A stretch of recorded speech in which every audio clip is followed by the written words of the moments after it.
안녕하십니까. 신의 한수 김정기의 세계전망대 시작합니다. 오늘 주제는 정교조 합법화, 대법원이 죽었다 입니다. 김명수가 접수한 대법원이 점차 청와대의 하수인이 되면서 민주주의의 요체인 상권 분립을 통한 견제와 균형의 원리가 심각한 도전을 받고 있습니다.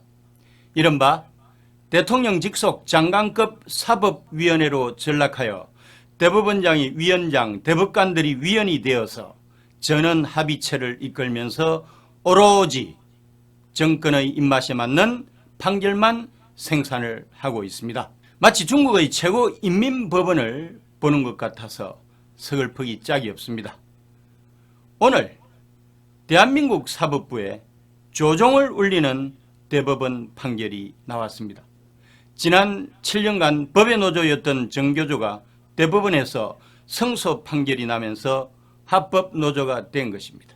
물론 이런 판단 배경에는 문재인 정권 출범 이후에 대법관들의 구성 변화가 주요한 이유겠지요.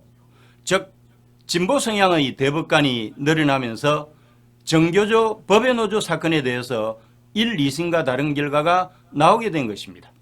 이렇듯 정권이 바뀔 때마다 정치 사회적으로 민감한 사건에 대해서 진영 논리가 지배를 하면서 대법원이 중심을 잡지 못하게 되면 그 피해는 고스란히 국가와 국민에게로 돌아간다는 거죠.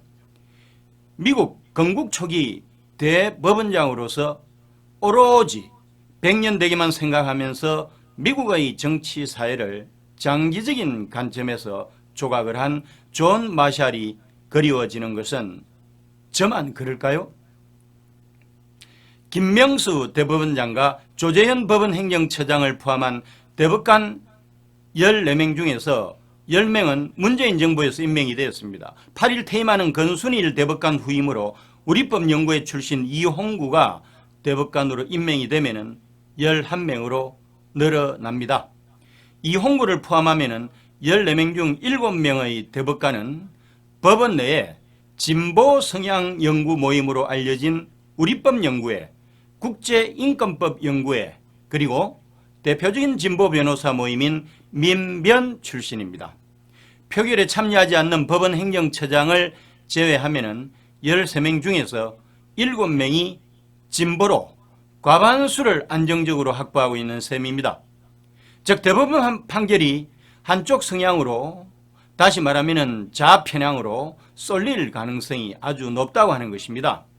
이런 인적 구성에서 앞으로 있을 조국 전 법무장관과 김경수 경남지사 사건도 대법원에서 무죄가 나와 파기환송되지 않을까 심히 우려가 됩니다.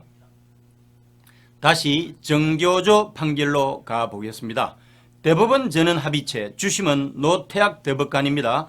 대법원 전원합의체는 정교조가 고용노동부 장관을 상대로 낸 법의 노조 통보 처분 취소 소송에서 원고 패소 판결한 원심을 파기를 하고요, 사건을 서울고등법원으로 돌려보냈습니다.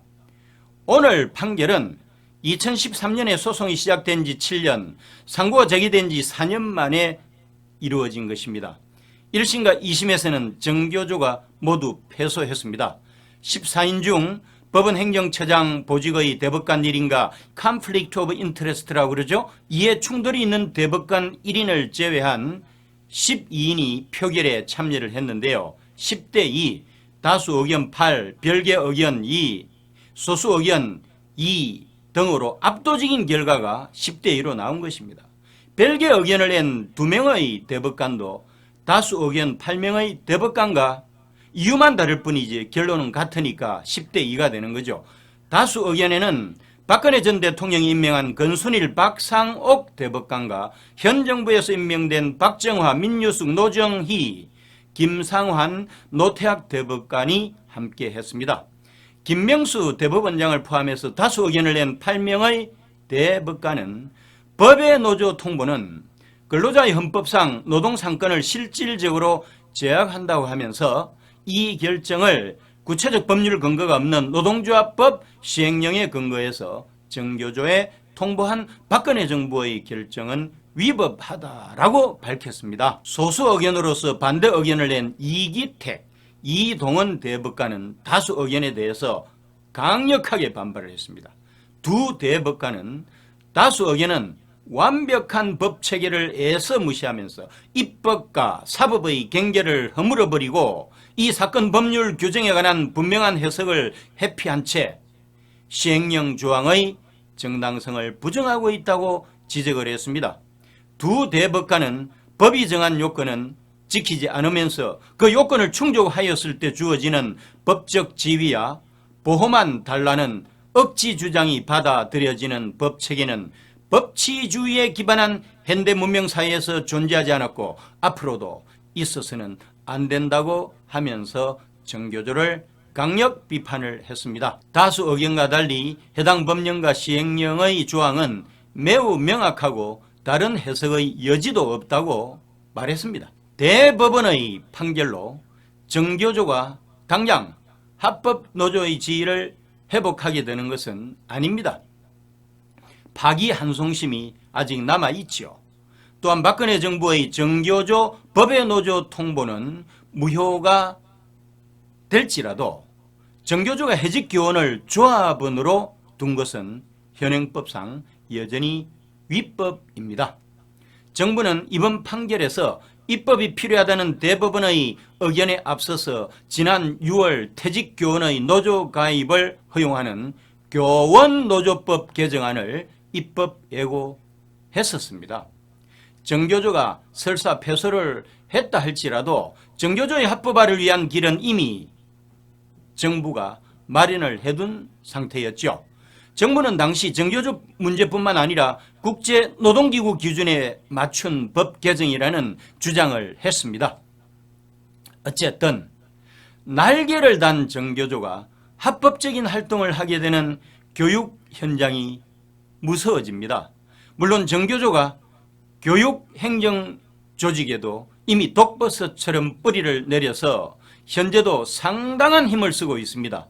예를 들면 청와대의 경우 대통령 직속 자문기구인 국가교육회의의 의장이 김진경 정교조 초대 정책실장 출신입니다. 교육부 주요 간부들도 정교조 출신들이 많이 있는데요. 대표적으로 전국 초중고 교원과 정책을 총괄지휘하면서 시도교육청과 호흡을 맞추고 소통을 하면서 교육혁신 임무를 맡고 있는 김성근 교육부 학교혁신지원실장도 정교조 간부 출신입니다. 전국 17명 교육감 중에서 10명이 정교조 위원장 또는 정교조 지부장 교사 출신이고 4명이 친정교조 교수 출신들입니다. 즉 87%의 초중고 학생들이 정교조 출신 또는 친정교조 교육감의 지도를 받는다고 하는 현실입니다. 장서궁 전남교육감은 정교조 위원장 출신이고 재선에 성공한 최교진 세종교육감은 정교조 수석부위원장 출신입니다. 장희국 강주교육감, 도성훈 인천교육감, 노옥희 울산교육감, 민병희 강원교육감, 김병우 충북교육감, 김지철 충남교육감, 이성문 제주교육감 등 7인은 각각의 강력지자체 정교조 지부장 출신입니다. 재선에 성공한 박종훈 경남교육감도 정교조에서 활동을 했습니다. 온통 정교조 세상이군요. 조희연 서울교육감, 이재정 경기교육감, 김석준 부산교육감, 김성환 전북교육감 등도 민교협 출신으로 정교조 경력은 없지만 정교조 전임자를 불법으로 허용하는 등 친정교조 행보를 보였습니다. 문재인 정부의 교육 분야 국정과제에 담긴 자율형 사립고와 국제중학교 폐지, 혁신학교 확대 등은 정교조가 오래전부터 요구해왔던 내용입니다. 교원평가 폐지와 교원 성과급 차등 지급 폐지, 교장 자격증 폐지 및 교장 공모제 확대 등을 압박할 가능성이 높다고 봅니다. 대학 입시에서 정시 모집을 확대하는 기조에 브레이크를 걸 가능성도 있습니다.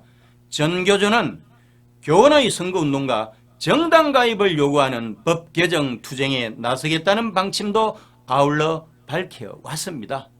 정치하겠다는 거죠. 제일 두려운 것은 스스로를 민노총 산하의 노동자로 칭하는 정교조 교사들이 자편향된 인형교육과 왜곡된 역사교육, 급진적인 성교육, 학부모들이 원치 않는 특정 사상, 즉 김일성 주체 사상 찬양 교육 등으로 신성하기 그지없는 교단을 정치적으로 빨갛게 물들이는 작업을 더욱더 가열차게 하는 것입니다. 즉 성장 과정에 있어서 쉽게 영향을 받게 되는 초중고등학교 학생들에게 좌파 이데올로기를 무차별적으로 주입을 시켜가지고 체화시키는 작업을 하는 것입니다. 정교조 결성 선언문을 보면은 쉽게 알 수가 있습니다. 창교육을 민주 인간화 교육이라고 정의를 내렸는데요.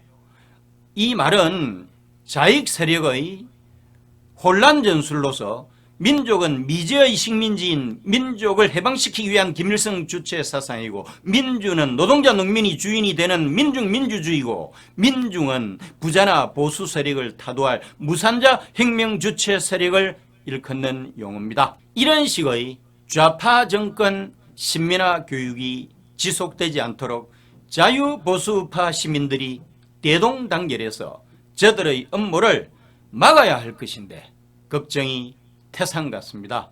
오로지 한 가지 방법이 있습니다. 정권 교체를 통해서 정교조가 속해 있는 민주노총을 해체하고 교육감 직선제를 폐지하는 것입니다. 이렇게 해야만 교육이 바로 섭니다. 교육이 바로 서야 대한민국이 사는 것입니다. 신의 한수 김정기의 세계전망대를 시청해 주신 애청자 여러분 감사합니다. 구독과 좋아요 버튼을 꼭 눌러주세요. 여러분의 성원이 엄청난 힘이 됩니다. 고맙습니다. 신의 한수에서 신제품으로 나온 구전 탈모 증상 완화 샴푸 소개해드리도록 하겠습니다. 이제는 나이와 성별에 상관없이 발생하는 게 탈모입니다. 다양한 모발 고민이 발생하는 요즘 해결하는 방법은 무엇일까요?